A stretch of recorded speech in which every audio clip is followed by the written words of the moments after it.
प्रातज्योतिर समस्त दर्शक भाई भणी मानू मोर आंतरिक शुभेच्छा एवं अभिनंदन जनाए। ईश्वरंकर धन्यवाद हो जे प्रति प्रभात रे आमने ईश्वरंक वाक्यरु किछि व्यावहारिक शिक्षा स्वल्प समय मध्य आपण निकट को आणवार जो प्रयास आमने जारी रखीचु। ईश्वरंकर धन्यवाद हो एवं आपण मानक मध्य धन्यवाद जनाए जे आपण माने नियमित भाव में आम मानकर ए कार्यक्रम देखुअछंती। जदि कार्यक्रम भल लगुच दयाकरी ए लिंक को अन्य मान सहित शेयरिंग करंतु जेपरि सेमाने मध्य ईश्वरंकर आशीर्वादर अंश हो पारिबे। आज आमने जो प्रसंग रे आलोचना करिबा तार शीर्षक हला एक विवाहित पुरुषर आवश्यकता सब कौन। जेतेबेले परमेश्वर मनुष्य को सृष्टि कले से ताकू उद्देश्य देले, दायित्व देले एवं इच्छा मध्य देले। जेतेबेले तार ए इच्छा सबू ए आवश्यकता गुड़िक जेतेबेले पूर्ण हो पारे नाही आउ सेही समय ताहा ताकू अतृप्त रखे, असंतुष्ट रखे एवं निराश मध्य को ठेली दे थाए।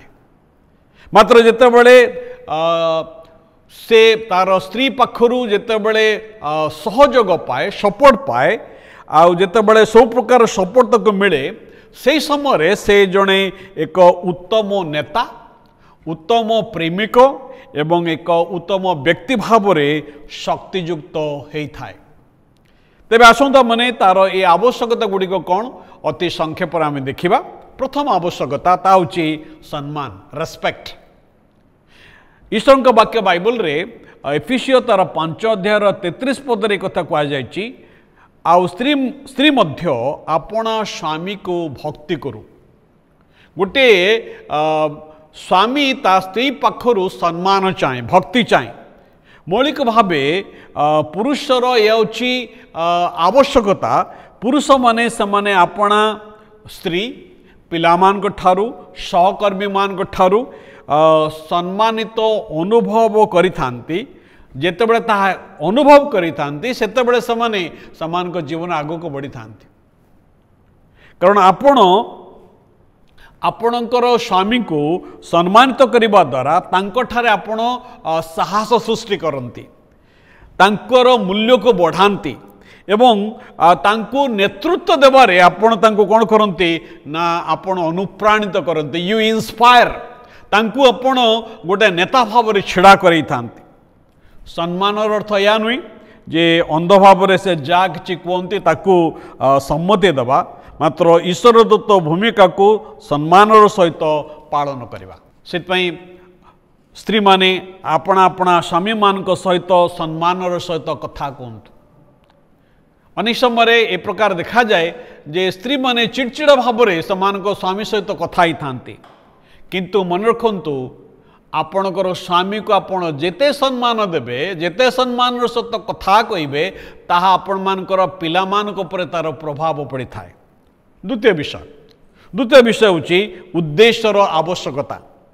आदि पुस्तक तार 2 अध्याय 15 पद लिखा अच्छी पुणी सदाप्रभु परमेश्वर से मनुष्य को नहीं एदन उद्यान को सुसज्जित रक्षा करने नियुक्त कले।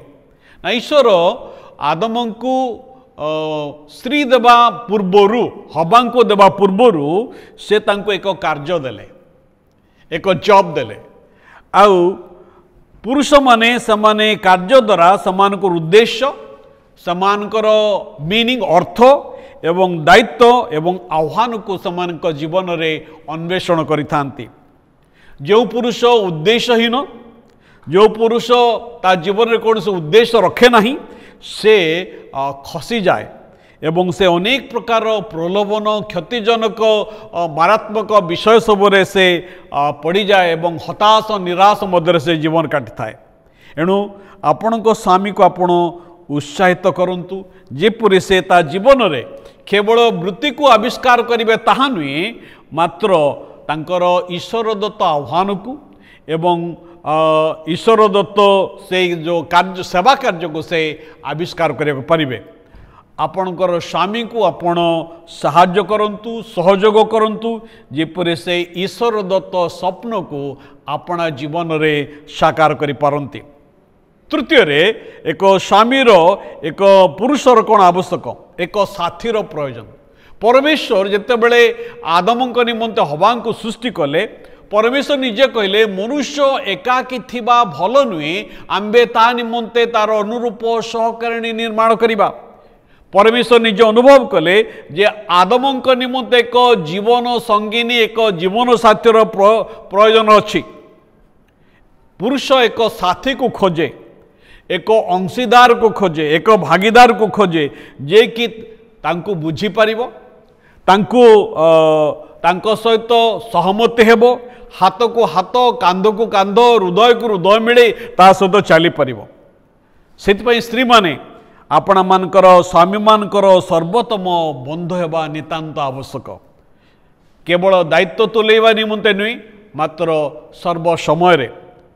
कारण पुरुष माने एक सुस्थ बंधु एक सुस्थ उत्तरदायी बंधुत्व से चाहती जहाँ सहित सेमानकर स्वप्न को सेमाने आउ कौन करि परिबे ना शेयर करि परिबे।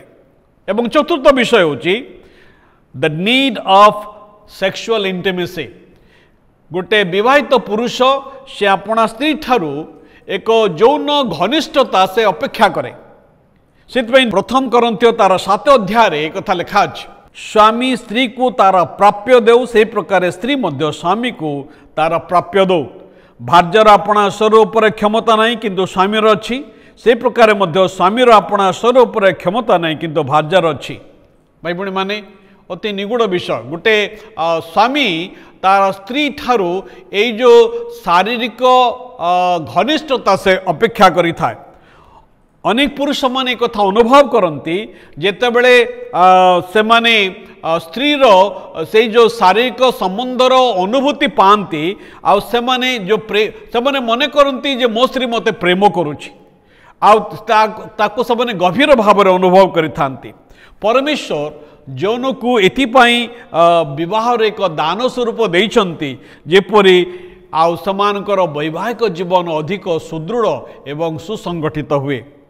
आपणकर स्वामींकर यौन इच्छा को आपण पूर्ण निमंते सदासर्वदा चेष्टा करंतु प्रेमर बंधन रे दृढ़ीभूत रुहंतु। एवं पंचम विषय होची तांको उत्साह दियंतु तांको सहयोग करंतु तांको समालोचना करंतु नहीं पिलामान का आगरे बा का आगरे समालोचना करंतु नहीं तांकर त्रुटि देखांतु नहीं मात्र तांको निमंते प्रार्थना करंतु एवं तांको आपण उत्साह दियंतु आउ से जने उत्तम स्वामी हे परिबे। प्रभु आम प्रत्येक को आशीर्वाद करंतु। धन्यवाद।